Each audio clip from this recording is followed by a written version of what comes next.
And some of you have thought of suicide.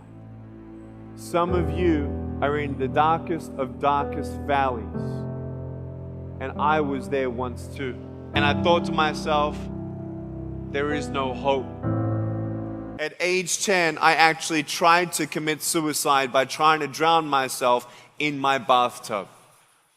And the only reason I decided to stay was because I didn't want to leave my loved ones with that pain. So I decided to give my broken pieces a chance. Man, am I glad that I'm still here. If I gave you $1 billion, would you be happy? If you gave me $1 billion, I'd be very happy. But then if my mum dies tonight, am I happy? You know, so many people put me down and say, Nick, you look too weird and no one's really your friend and you can't do this and you can't do that. And I couldn't change anything. It's not like just fixing my hair one day and everything's fine. It's not like I couldn't change my circumstance.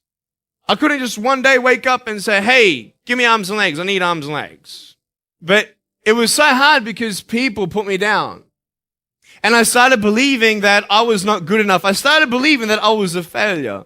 That I'd never ever be somebody who people would like or people would accept. And it was so hard, man. I thought to myself, I can't go on the soccer field like everybody else, and I can't ride my bike, and I can't skateboard, and all these sort of things. And I started getting depressed. I thought, what kind of purpose do I have to live? I mean, are you just here to live to die? I mean, is there not a purpose for me? Is there not a purpose in life?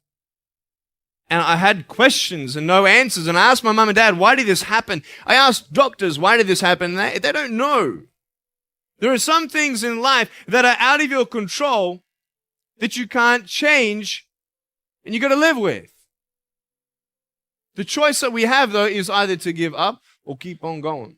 Nick, you're not good enough. Nick, just give up. Nick, you're never going to get a job. You won't get married. You can't even hold your wife's hand.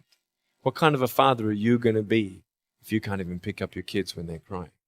Tell you, there are some times in life where you fall down and you feel like you don't have the strength to get back up.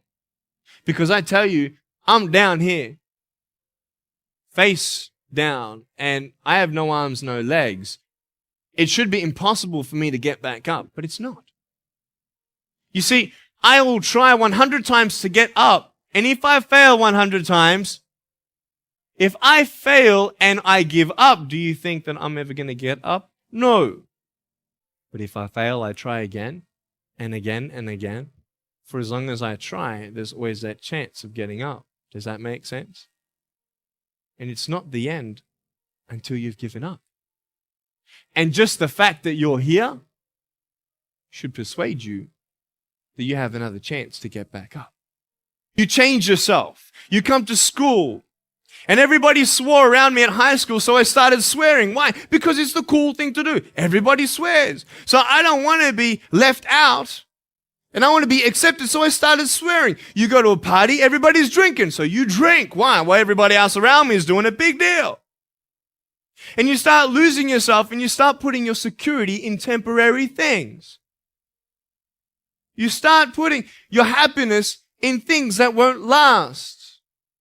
You can get drunk all you like, but in the morning, you're going to be sober with a headache with the same problems.